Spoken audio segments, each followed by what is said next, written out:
Shalom peuple de Dieu, grande ma joie de vous retrouver en cette deuxième série de semences de foi. Ici nous parlons de foi, nous parlons du pouvoir illimité de la foi, nous parlons des espoirs de la foi et de son rôle dans la vie de chaque croyant. Et aujourd'hui nous allons parler de la foi est un must. Qu'est-ce que la Bible nous dit?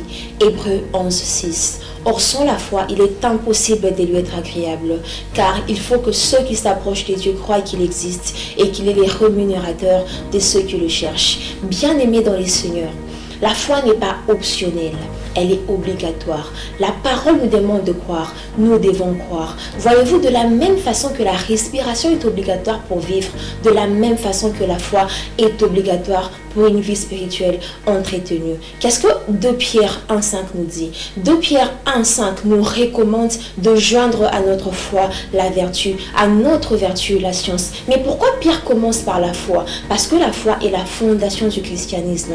Parce que la foi est la fondation d'une vie réussie et épanouie. Voyez-vous, malgré la beauté, la splendeur d'un immeuble, il tire ses forces dans ses fondements. De la même façon que nous, chrétiens, nous tirons notre force dans la foi. Il n'existe rien dans ce monde, alors rien qui ne donne autant de couleurs dans la vie chrétienne comme la foi. Croyez en Dieu, croyez en vous, parce que la foi aujourd'hui est la réponse à toutes les questions de l'homme sur la terre. La foi est le ticket pour une vie valorisante et épanouie. C'était Kathleen Montoine Ikazile dans Semences de foi.